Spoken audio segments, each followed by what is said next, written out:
दोस्तों, इंतजार और अफवाहें अब ऑफिशियली पूरी तरह से खत्म हो चुकी हैं। एनटीए ने जून 21 की डेट फाइनली कंफर्म कर दी है।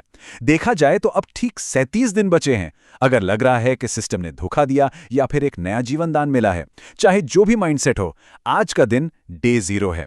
शिकायतें करना, लगातार स्क्रॉल करना, ये सब अब तुरंत बंद करना होगा, क्योंकि आज हमारा पूरा फोकस एक बहुत ही महत्वपूर्ण मिशन पर है, द रीनीट ब्लूप्रिंट।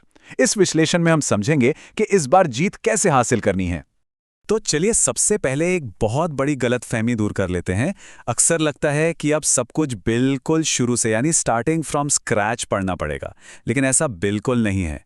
हमारा दृष्टिकोण डस्टिंग ऑफ द एटिक वाला होना चाहिए। मतलब बस धूल साफ करनी है। जैसे किसी पुराने बंद कमरे में रखा हुआ कीमती सामान गायब नहीं होता, उस पर बस धूल जम जाती है, ठीक वैसे ही पहले की गई मेहनत और अर्जित ज्ञान कहीं गया नहीं है। मई 3 तक जो पढ़ाई की थी वो दिमाग में मौजूद है। अब बस क्वेश्चन सॉल्व करके उस धूल को हटाना है और पुरानी नॉलेज को वापस चमकाना है। इस ब्लूप्रिंट को हमने 6 मुख्य हिस्सों में बांटा है: day 0 reality check, self study pivot, 30-70 subject strategy, biology NCERT active recall, 2 PM schedule और आखिर में द फाइनल विनिंग माइंडसेट। ये स्ट्रिक्ट और हाईली ऑर्गेनाइज्ड अप्रोच ही पढ़ाई के केओस और कंफ्यूजन को पूरी तरह खत्म करेगा। तो चलिए सीधे अपने पहले फेज पर आते हैं, डे 0 रियलिटी चेक। ये फेज सच्चाई को बिना किसी फिल्टर के अपनाने के बारे में है। नंबर 37। ये सिर्फ एक आम नंबर नहीं है, बल्कि एक बहुत ही इंटेंस और अर्जेंट टाइमलाइन है। मंजिल और लक्ष्य के बीच लिटरली सिर्फ 37 दिन का फासला रह गया है।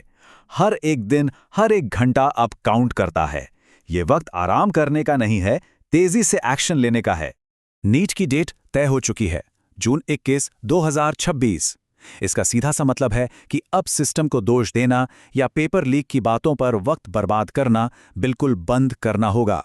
आज डे 0 है। अब पूरी ऊर्जा और फोकस सिर्फ और सिर्फ इस एक डेट पर जीत हासिल करने के लिए लगाना पड़ेगा। अब बढ़ते हैं दूसरे हिस्से की तरफ, जो है द सेल्फ स्टडी पिवट।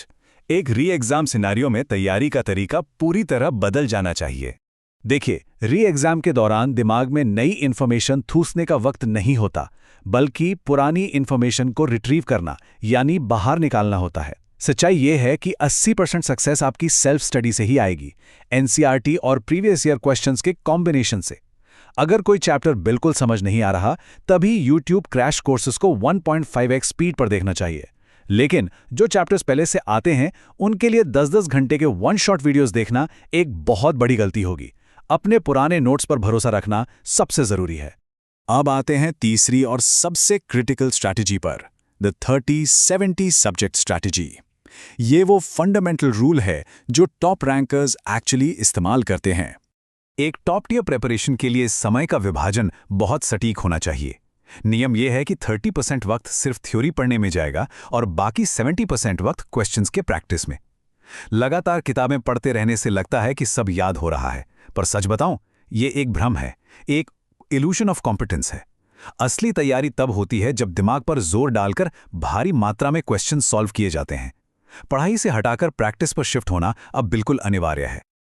और हाँ, हर सब्जेक्ट को टैकल करने का तरीका बिल्कुल अलग होना चाहिए। फिजिक्स में बार बार थ्योरी पढ़ना बंद करके सीधे हर चैप्टर के 50 से 70 MCQs सॉल्व करने पड़ेंगे, और फॉर्मूला शीट तभी देखनी है जब किसी सवाल पर अटक जाएं। केमिस्ट्री के लिए 3 क्लियर हिस्से हैं: फिजिकल के लिए मैक्सिमम न्यूमेरिकल्स, ऑर्गेनिक के लिए रिएक्शंस और मैकेनिज्म्स लिख कर देखना, और इनऑर्गेनिक के लिए प्योरली एनसीईआरटी की डीप रीडिंग। और बायोलॉजी, वहां काम आएगा एक्टिव रिकॉल। चलिए चौथे हिस्से पर बात करते हैं, जो सबसे बड़ा गेम चेंजर है, बायोलॉजी एनसीईआरटी एक्टिव रिकॉल। ये अकेला सब्जेक्ट सबसे ज्यादा मार्क्स स्कोर करने की कुंजी है। अब इस बात की गहराई को समझिए।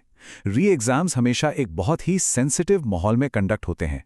एनटीए किसी भी नए कंट्रोवर्सी या सवालों पर विवाद से बचने के लिए बिल्कुल स्ट्रिक्टली एनसीईआरटी की लाइंस को फॉलो करेगा। इसलिए तैयारी में भी यही एग्जैक्ट अप्रोच चाहिए। बाहर का कोई रेफरेंस मटेरियल नहीं, सिर्फ और सिर्फ एनसीईआरटी पर फोकस करना है। बायोलॉजी को दिमाग में छापने के लिए एक्टिव रिकॉल सबसे बेहतरीन मेथड है। इसकी टीम बहुत सिंपल स्टेप्स हैं। स्टेप 1, एनसीईआरटी का बस एक पेज पढ़ना है। स्टेप 2, किताब को पूरी तरह से बंद कर देना है। और स्टेप 3, अपनी मेमोरी से उस पेज के हर बोल्ड टर्म और डायग्राम की डिटेल को जोर से बोलकर रिकॉल करना है।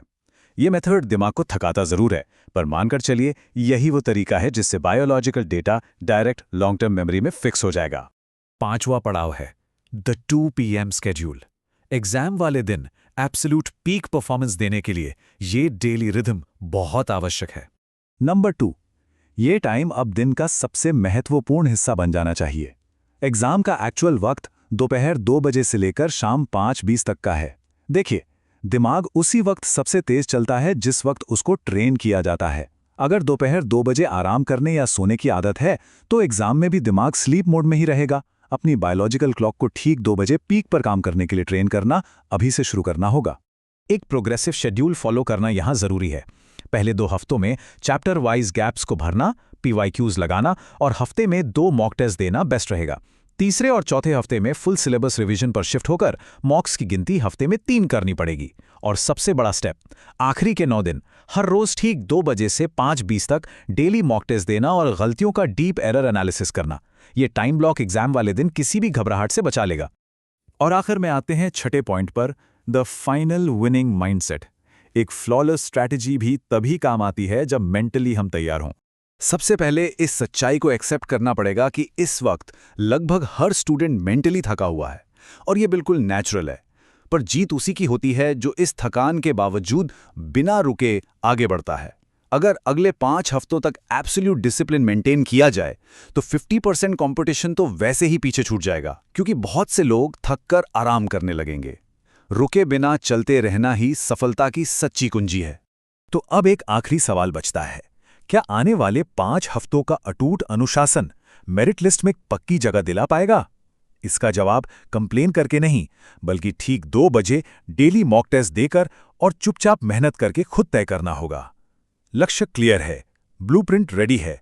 अब वक्त आ गया है इस मिशन को अंजाम देने का। इस विश्लेषण को देखने के लिए शुक्रिया।